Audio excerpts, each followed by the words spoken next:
Hoje nós vamos conversar sobre o melasma, tá? Que é um problema que afeta muitas pessoas, que é reincidente nas clínicas e consultórios, tá? Então nós vamos conversar um pouquinho no geral sobre ele para, né, no início contextualizar aqui o assunto, mas eu quero falar principalmente sobre o uso de peelings agressivos no melasma, se eu posso utilizar ou não, tá? Então esse é o nosso objetivo principal dessa nossa aula de hoje, tá? Então, o que eu comentei que eu quero contextualizar um pouquinho é lembrar rapidamente, tá, sobre a estrutura da pele, tá, aquilo que envolve o que nós chamamos, né, de sistema pigmentar melânico. Depois vamos comentar um pouquinho sobre a disfunção, tá, essa patologia chamada melasma, e aí nós vamos direcionar para o nosso ponto principal, que é sobre a utilização de peelings agressivos para tratar o melasma, se isso é interessante ou não, se isso pode ser realizado, se vai me trazer benefícios ou prejuízos, tá? Então nós vamos lembrar aqui, né, o que nós chamamos de sistema pigmentar melânico, na verdade é uma associação, tá? Uma interação ali entre as células da epiderme, as principais células da epiderme, que são os queratinócitos, tá? Com os melanócitos, que são as células que produzem o pigmento melanina, e que nós sabemos que é um pigmento predominantemente castanho, tá? Mais para o marrom. Então nós temos também a melanina mais avermelhada, mais amarelada, mas é um pigmento predominantemente marrom, tá? E nós temos também aqui no nosso país, tá? Tanto pela questão dos fototipos mais altos, quanto, né, pela questão da incidência da radiação ultravioleta, a maioria das pessoas produzem, né, uma quantidade mais elevada de melanina, tá? Então essas células, os melanócitos, eles são células diferenciadas, tá? Que tem como a sua principal função produzir, sintetizar esse pigmento, tá? Mas ela também armazena e distribui para as células vizinhas, que são os queratinócitos, tá? Então nós podemos dizer que a melanina, tá? Esse pigmento da nossa pele, que é uma proteína, ele é o nosso fotoprotetor natural, tá? Então ele é o nosso filtro solar natural. Ele tem como objetivo principal restringir, reduzir a penetração da radiação ultravioleta do sol, né? Para que essa radiação não seja tão agressiva para as estruturas nobres da pele que estão na derme, tá? Que são os vasos sanguíneos, vasos linfáticos, terminações nervosas, tá? Glândulas e também células que produzem colágeno, elastina, tá? Então, o principal objetivo é proteger o DNA celular, tá? Então, o DNA dessas células para evitar, né, como uma forma preventiva, contra lesões malignas, tá? De degeneração celular, e também acaba, né, protegendo contra o fotoenvelhecimento, tá? Então, o principal papel dessa célula, o melanócito, é esse, tá? Ele vai produzir o pigmento, vai armazenar em pequenas bolsas, né, que nós chamamos de melanossomas, e depois, através dos seus dendritos, que por isso que ela é uma célula diferenciada, ela é uma célula que apresenta vários prolongamentos, tá?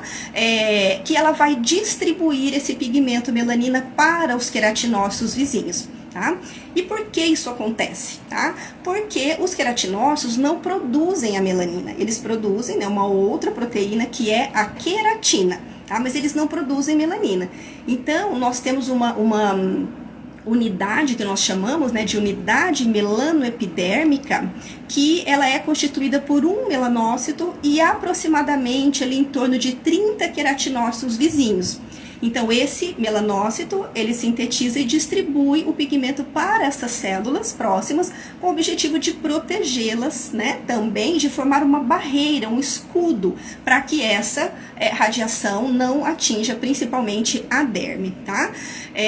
E aí nós observamos que em pessoas com fototipo mais alto, que são aquelas que produzem uma quantidade maior de melanina, essa distribuição acaba sendo bem homogênea em todas as camadas da epiderme, tá?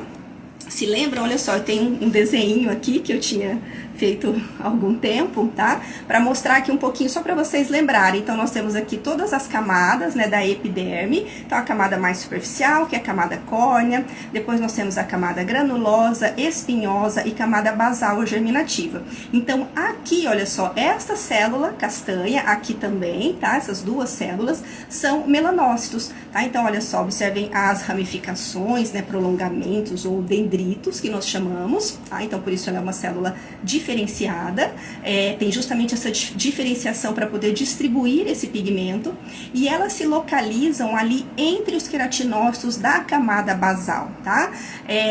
Podem apresentar uma certa projeção em direção à derme, e podemos encontrar também alguns poucos melanócitos presentes na derme, tá? Então, a localização principal é realmente aqui na camada basal da epiderme, tá? Então, ele está localizado aqui na profundidade da epiderme, né? Então, ali entre a epiderme e a derme, já no finalzinho da epiderme, bem próximo da derme, e aí ele produz esse pigmento e vai distribuindo para as células vizinhas, né? Os queratinócitos.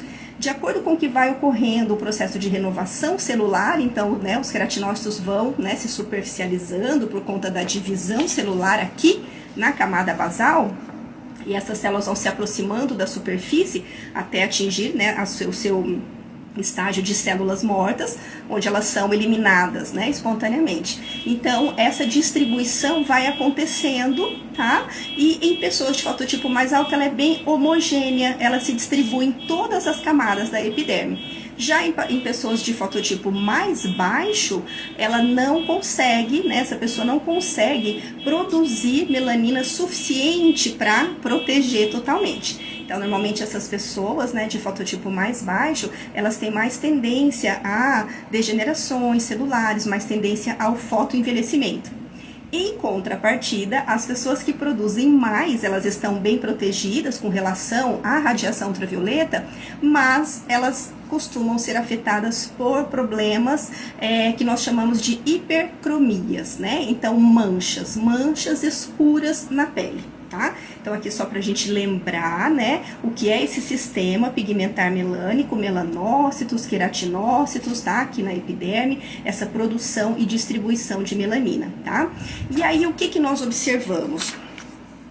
Que quando essa produção é muito aumentada, ela pode se apresentar em forma de depósitos, tá? Então, concentrações de pigmento, melanina, tanto na epiderme quanto na derme, tá? Então, pode ser só na epiderme, ou só na derme, ou nos dois.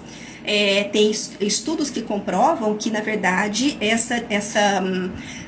a maioria dos casos, né, de melasma são mistos, tá? Que nós chamamos que são essas manchas que têm uma apresentação tanto na epiderme quanto na derme, tá? Então, esse acúmulo de pigmento que nós visualizamos clinicamente ali na superfície da pele como uma mancha castanha, né, de castanha clara, a castanha escura, normalmente são simétricas, né, apresentam dos dois lados da face, com bordas irregulares, tá? Porém, nós conseguimos identificar muito bem onde é a mancha e onde não é, apesar da intensidade da pigmentação, que é variável, né? Algumas pessoas apresentam as manchas pouco mais escuras que a pele, não tem um contraste tão grande, outras já apresentam manchas bem mais escuras do que a pele, mas mesmo assim nós conseguimos identificar muito bem, elas são muito bem delimitadas, né? Então você visualiza onde a pele está íntegra, não está manchada, tem ali a sua pigmentação normal e onde ela está escurecida. Porém, essas bordas são irregulares, tá? Então ela não é arredondada, nem ovalada, ela tem uma borda bem irregular, com um pontilhado pigmentar e normalmente mais compacta, mais fechadinha no centro, tá? Então, esta hipercromia, que nós chamamos também de uma melanodermia adquirida, tá? Por quê? Porque é uma mancha com aumento de pigmento melanina que surge no indivíduo durante a vida, tá? Então, normalmente, a partir dos 25 anos, tá? É mais comum nas mulheres, mas também pode acometer os homens. E nós temos vários fatores envolvidos, tá? Então, nós já lembramos aqui sobre a pele, né? Então essa questão do sistema pigmentar melânico, a unidade melanoepidérmica, o que é essa melanina, essa célula, qual é o papel, onde ela se localiza, né? Agora, nós já lembramos o que é o melasma, né? Então, é uma melanodermia adquirida, também chamamos de hipercromia, porque eu tenho uma mancha com excesso de pigmento melanina. Já lembramos as características, né, dessa mancha. E aí, nós vamos falar agora um pouquinho sobre as causas, tá? Então, nós temos, assim, vários fatores envolvidos. Só que antes disso, eu gostaria de pedir novamente para vocês chamarem, tá? Convidarem aí os colegas de vocês, tá? Que são profissionais da área, que têm interesse, tá? Em se especializar nos tratamentos faciais. Aquela sua paciente, tá? Que tem uma mancha e que está, né, com interesse em iniciar um tratamento. Então, eu vou pedir isso aqui para vocês, tá? Pra gente alcançar um número maior aqui de participantes. Nós ainda vamos chegar no nosso ponto principal, né, da nossa aula, tá? Então, estas causas, tá? A principal delas são os fatores hormonais, tá? Então, por isso que ela é conhecida como mancha da gravidez, tá? Não é que ela só ocorre na gravidez, mas existe uma incidência muito maior, tá? Durante a gestação, por isso acaba sendo mais comum nas mulheres, né? Mas eu posso observar também pelo uso de anticoncepcionais, por reposição hormonal, algumas outras situações que às vezes as pessoas até desconhecem um pouco, mas uma carência de vitamina C, doenças crônicas do fígado, tá? Podem desencadear esse processo. Associado à exposição solar, associado a uma predisposição genética, tá? Que está relacionada ao fototipo. Então, as pessoas que têm fototipos mais altos, a partir de 3 até 5, têm uma chance maior de desenvolver o melasma.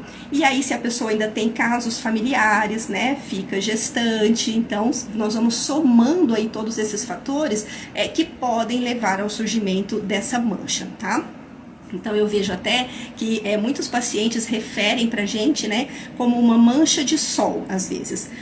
Ou dizem, minha mancha é da gravidez, surgiu durante a gravidez. Ou, às vezes, não, a minha mancha é de sol. Justamente porque ele não sabe que todos esses fatores estão envolvidos, né? Então, a pessoa tem uma predisposição genética, um histórico familiar, um fototipo mais alto.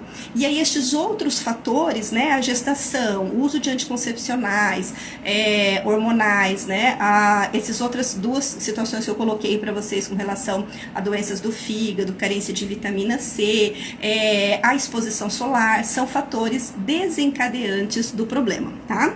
Mas eu tenho que ter aí esse somatório, né, pelo menos algumas dessas alterações hormonais, sempre somadas à exposição solar, tá? Porque da mesma forma que a mancha surge, né, ela aumenta, a radiação ultravioleta, né, o sol, a exposição solar pode ser um fator desencadeante, porque eu preciso de luz solar para produzir melanina. Tá? Então, a melanina é o nosso filtro solar natural e a reação bioquímica dela sofre influência da exposição solar, tá? Por isso que nós observamos um outro tipo de melanodermia adquirida também é o bronzeamento. Tá? Então, nós consideramos o bronzeamento como uma hiperpigmentação da pele, tá? Só que, né, com um outro aspecto, né, de saúde, de embelezamento, né, não há algo como o melasma que incomoda, né, a maioria das pessoas.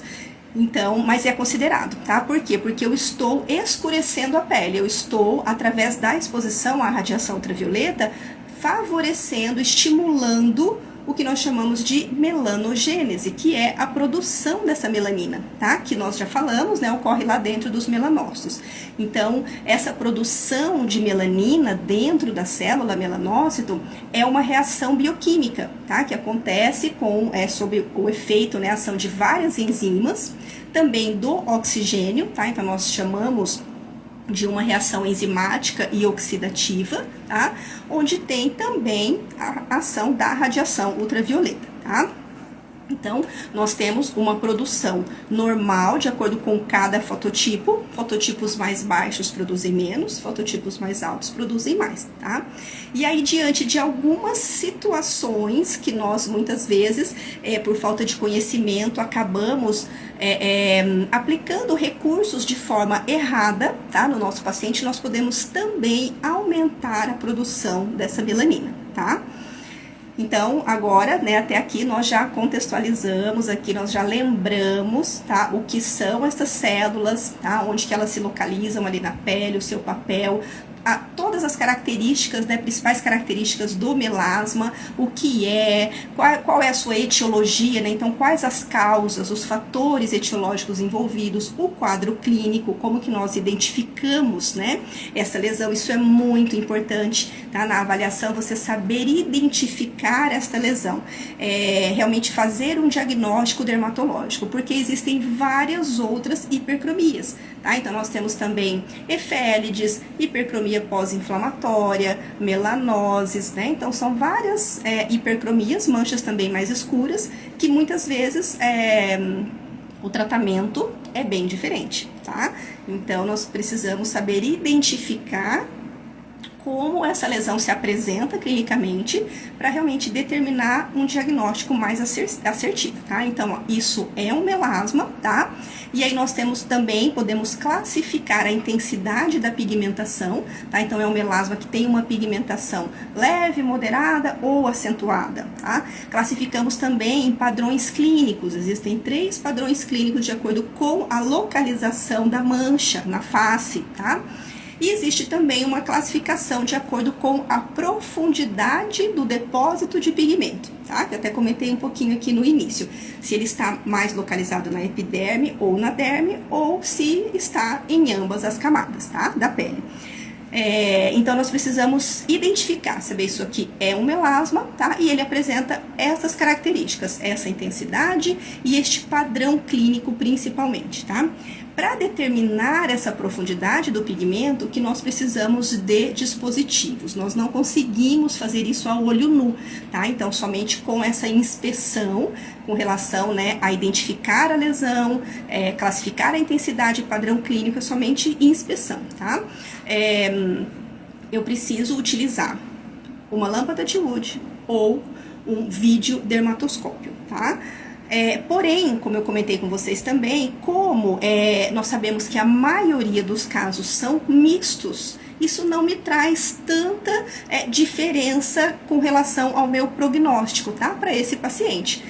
O que seria, né, quais as chances de conseguir um resultado satisfatório? É claro que se o depósito é predominantemente superficial, eu vou observar uma resposta mais rápida.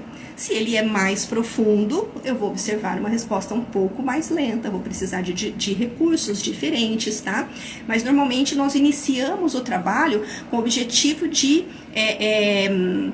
minimizar esses depósitos na superfície. Tá? E de acordo com a evolução do tratamento, nós vamos pensar em uma outra proposta, outros recursos para o depósito que está mais profundo, tá? Então, esse depósito mais superficial é na epiderme e o depósito mais profundo é na derme, tá? Então, assim, determinar qual é a profundidade do depósito de pigmento não é indispensável, tá? Para atingir um resultado satisfatório, tá? Eu considero bem dispensável, então não é obrigatório, tá? Que você tenha algum desses recursos, porque senão você não vai conseguir tratar, né, de uma forma adequada, tá? E aí nós temos estes recursos, né? Como que eu devo realizar esse tratamento, tá? Então, vocês podem até comentar aqui comigo o que vocês acham, tá, sobre isso, quem já trabalha com melasma, quem já trata, né, o paciente com melasma. Às vezes os profissionais que têm o melasma, né, já passaram também por tratamentos diferentes. Vocês acham que é interessante realizar procedimentos mais agressivos com o objetivo de remover essa mancha ou não, tá? Já realizaram? Conta aqui pra mim, coloca aqui pra mim se vocês já fizeram, fazem algum tratamento, se vocês têm resultado satisfatório, se já atenderam pacientes, já receberam tratamento.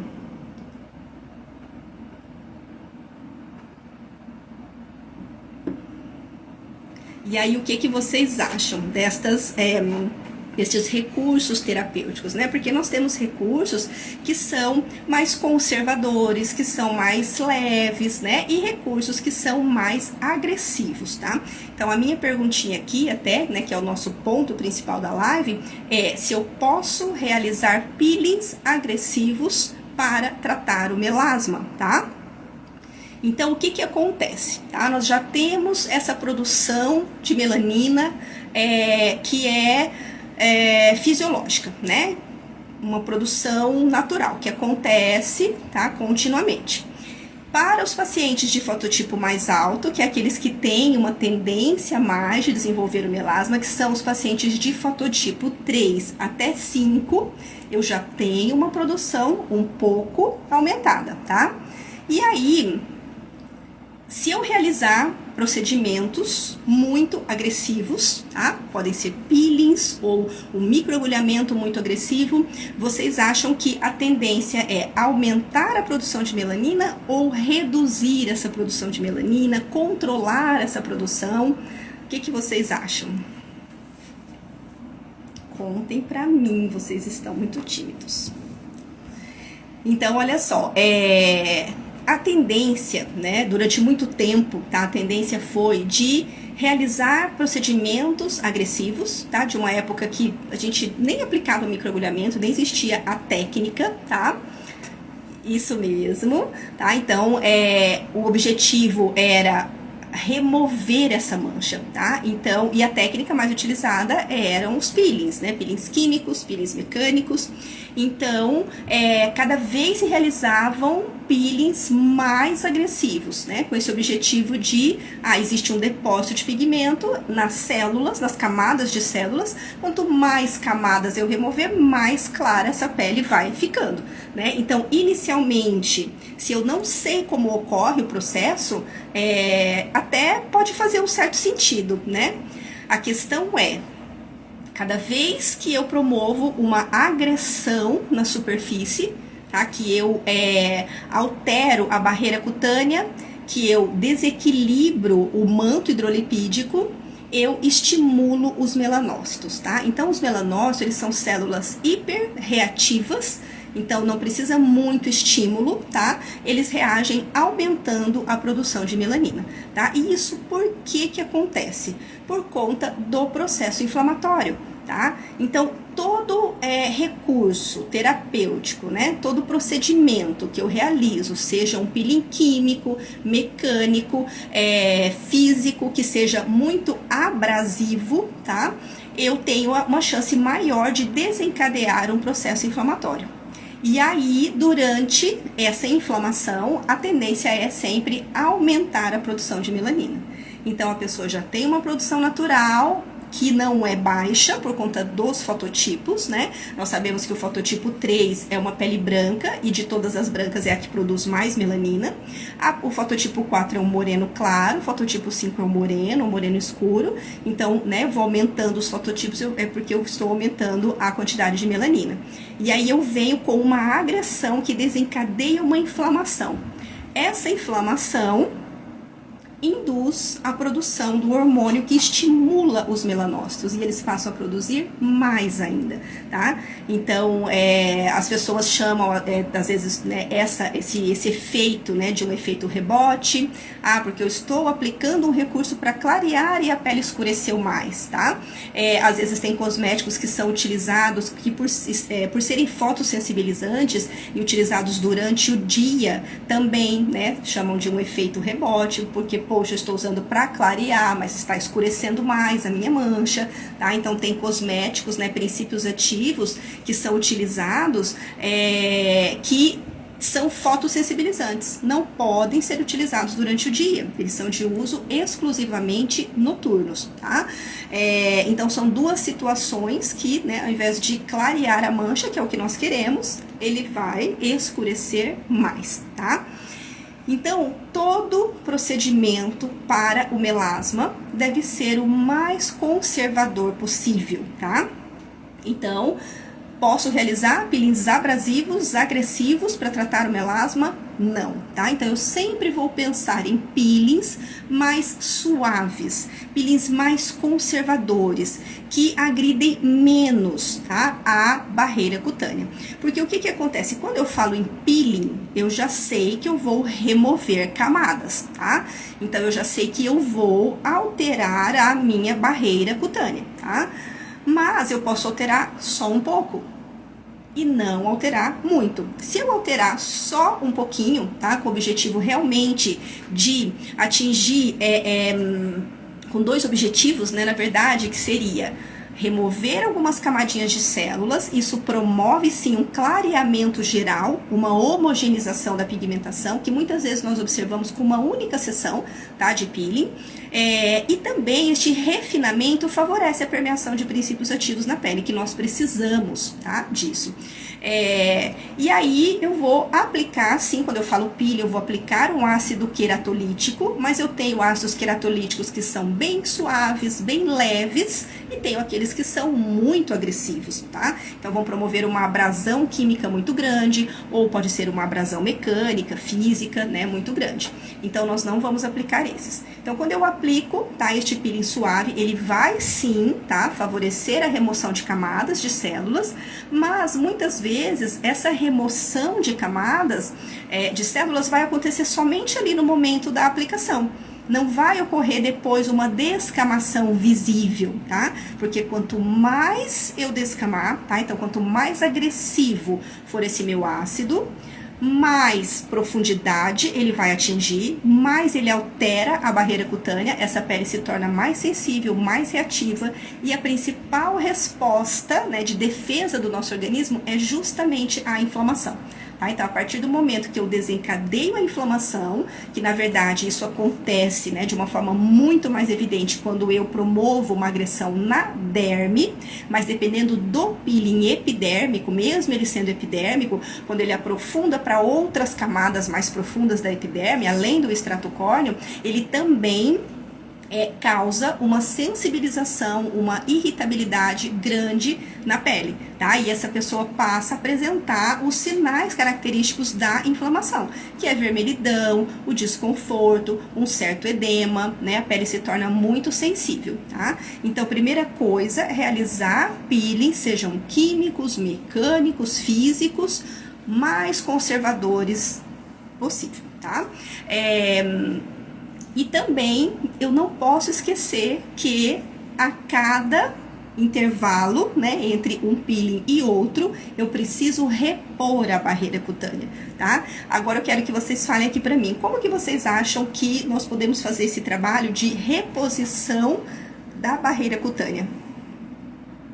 Nós sabemos que ela é constituída principalmente por ceramidas, né? E aí, o que nós temos que fazer? Quais são os dois objetivos principais para repor esta barreira?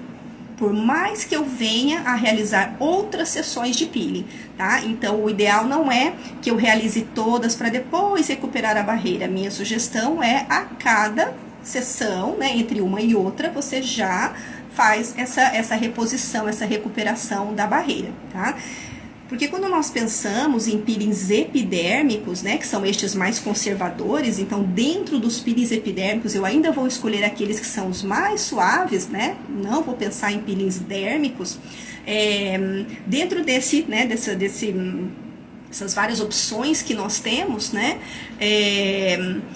eu vou escolher aquele que é o mais suave, tá? É aquele que vai promover uma descompactação menor dessas células, mas mesmo assim ele desequilibra, tá? Então eu preciso, a cada intervalo, que vai ser de no mínimo uma semana, fazer essa reposição. Então o intervalo para peelings epidérmicos, tá? Normalmente é de 7 a 14, 15 dias, tá? Mas como eu vou realizar os mais suaves, eu poderia até realizar um por semana. Mas como o tratamento do melasma não é somente constituído por peelings, eu posso, mesmo sendo bem suave, dar um intervalo de 15 dias, tá? É mais um outro fator conservador. Então, eu escolho um peeling que é suave, eu realizo a intervalos maiores, né? Então, se eu tenho o intervalo para peelings epidérmicos de 7 a 15, vamos fazer com 15, tá? Também estou sendo, né, mais conservadora. E faço entre uma sessão e outra essa reposição de barreira, tá? E aí, vocês não me contaram o que a gente deve fazer para repor aí essa barreira cutânea, tá? Então, nós precisamos fazer isso. E aí, esse tratamento, ele vai ser constituído também por outros recursos, tá? Então, quando eu falo em peeling, ele é somente uma fase do tratamento, tá? E aí, eu vou realizar esse peeling conservador.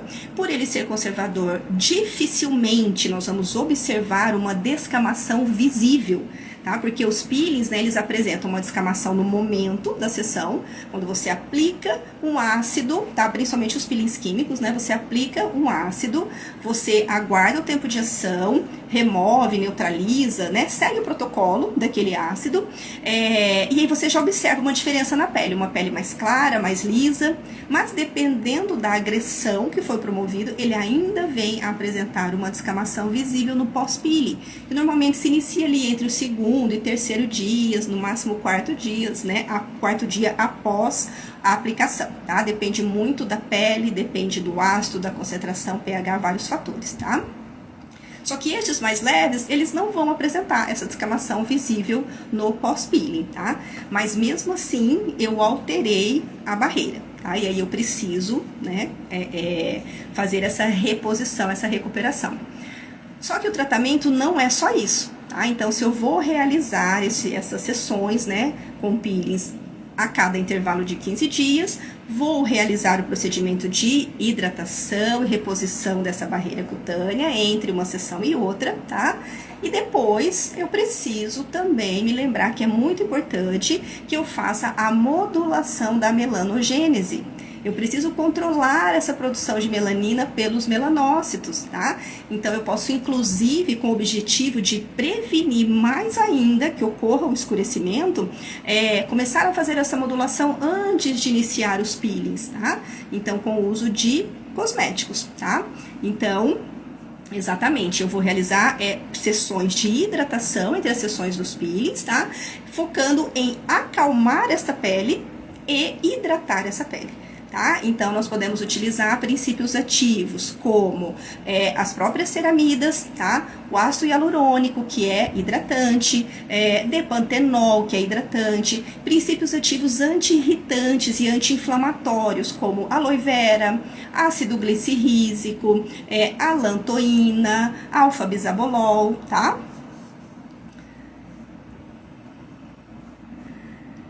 Isso, os peelings mais leves, eles podem ser realizados com um intervalo mínimo de 7 dias ou no máximo de 15 dias, tá? Então, não realizar com menos de 7 e nem com mais de 15. Por que não com menos de 7? Porque eu vou agredir muito a pele. Por que não depois de 15? Porque os peelings epidérmicos, os peelings superficiais, eles são sequenciais. Se eu demoro muito de uma sessão para outra, eu perco o efeito de sequência, tá? Mas também nós temos que lembrar que eu não faço um tratamento totalmente com peelings para realizar lá 8, 10, 15 sessões de peelings, tá? Normalmente eu vou realizar um número menor no início do tratamento, ele entra como um recurso preparatório, um recurso coadjuvante, e depois eu vou entrar com estes outros processos de modulação da melanogênese, tá?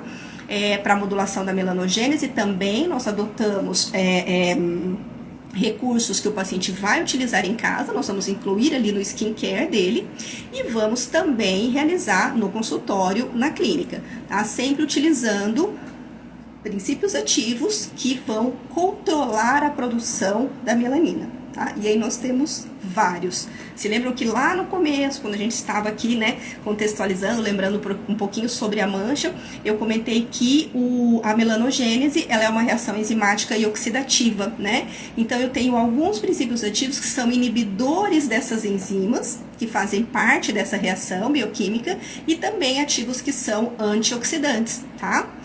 Interessante também que da mesma forma, né, na reposição da barreira, que eu coloque também ativos hidratantes. Quando a pele fica desidratada, o melanócito também reage, produzindo mais melanina, tá?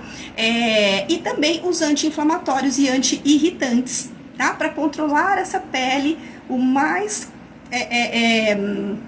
calma possível, tá? Para não desencadear a inflamação, não desencadear uma vasodilatação, uma irritação nessa pele, porque quando eu faço isso, a tendência é produzir mais melanina, tá? Então, pra gente finalizar, se vocês tiverem aqui mais perguntas, podem colocar, tá?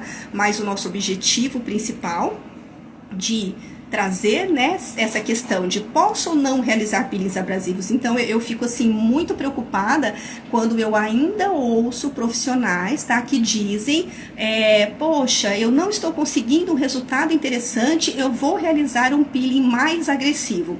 Por exemplo, já me perguntaram algumas vezes, já comentaram comigo que estavam com a intenção de realizar um peeling que é a solução de Gesner, tá? Solução de Gesner, eu considero, dos peelings epidérmicos, um dos mais agressivos, tá? Por mais que nós encontramos na literatura, uma literatura um pouco mais antiga, dizendo que pode ser aplicado em todos os fototipos, né? Então, baseada na minha prática clínica, dos meus alunos, a minha orientação é somente para os fototipos 1 e 2, tá? Então, não encaixa, porque ele realmente desencadeia uma resposta, né, de irritação, de sensibilidade muito grande na pele. Isso vai aumentar a produção de melanina, né? Então, por mais que eu vou remover um pouco mais a fundo as camadas, então vou remover um pouco mais de quantidade daquela melanina que já foi depositada nos queratinócitos, mas também eu promovo um estímulo para aumentar a produção. E é o contrário que eu quero. Eu quero retirar só um pouquinho de células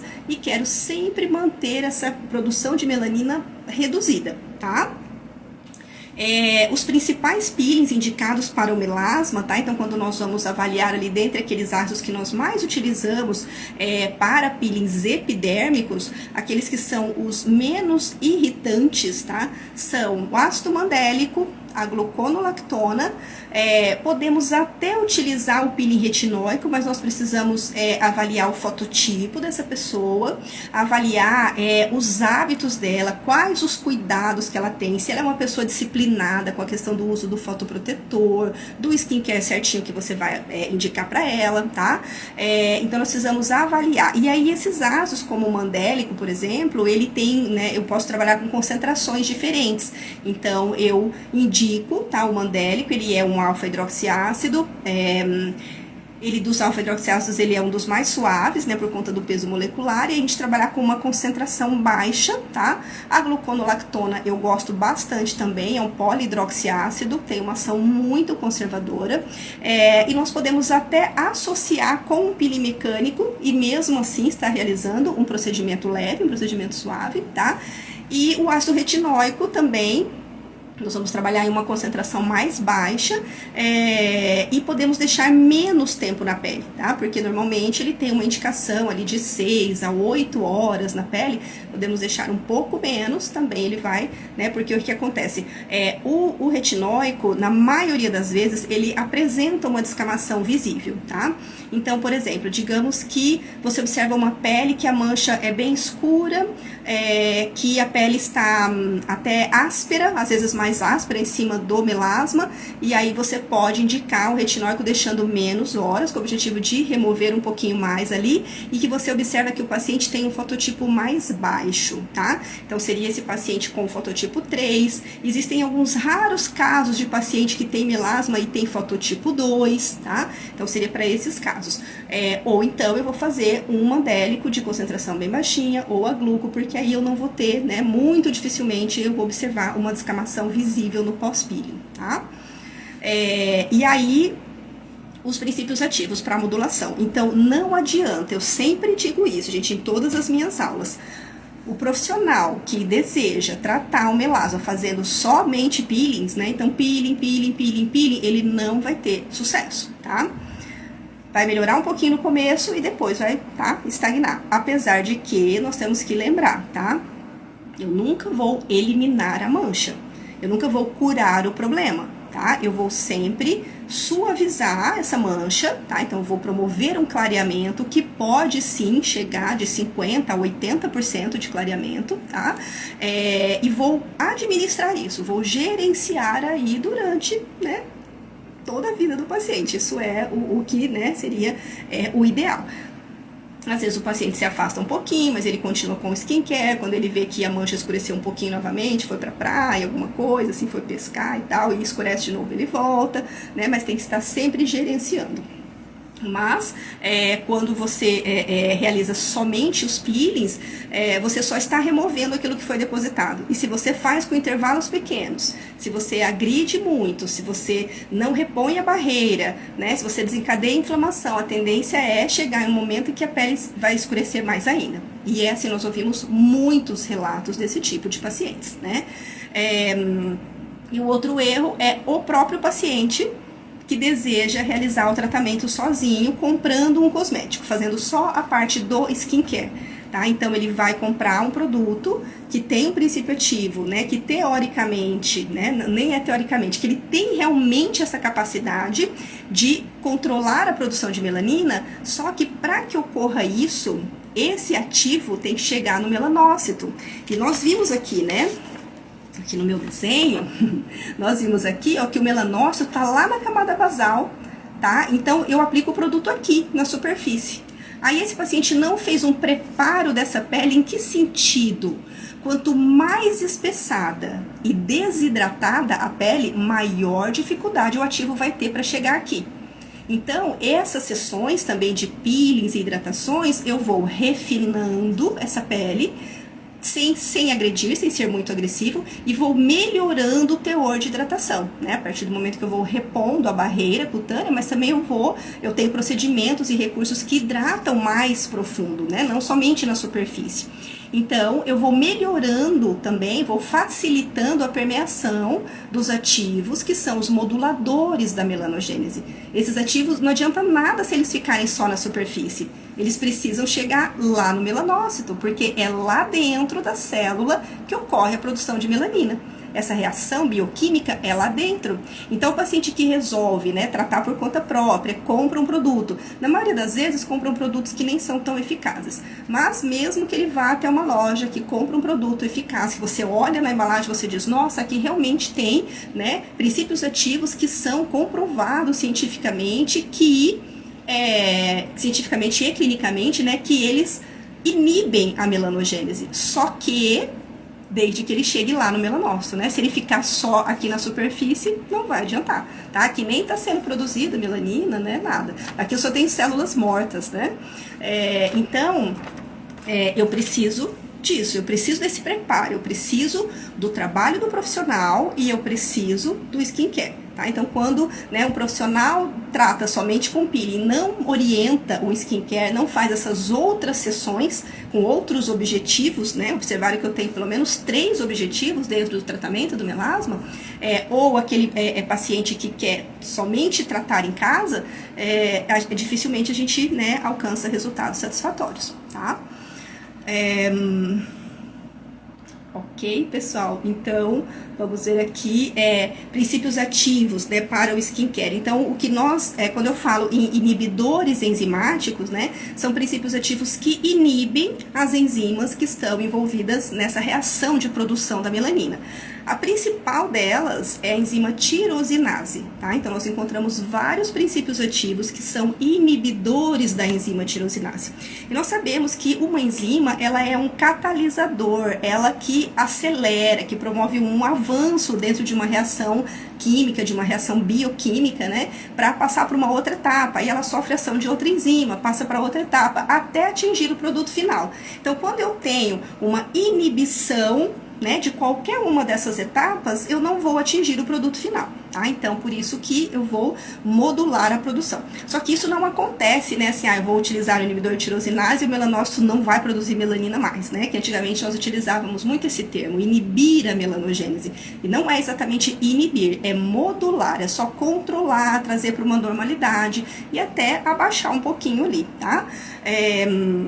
Então, esses ativos, né, inibidores da tirosinase, nós temos vários, né? Os mais conhecidos são o arbutin, temos o TGP2 peptídeo, tem albatin é inibidor de outra enzima, eu já falo. Então, arbutin, acolicorice, bélides, o TGP2 peptídeo, tá? São inibidores.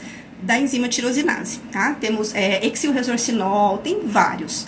Aí nós temos um, que é esse que eu comentei, o albatin, inibidor de uma outra enzima chamada dopa-cromo-tautomerase, e tem os antioxidantes, né, que também são interessantes e são vários. Então nós temos vitamina C, ácido ferúlico, resveratrol, tem vários também, tá?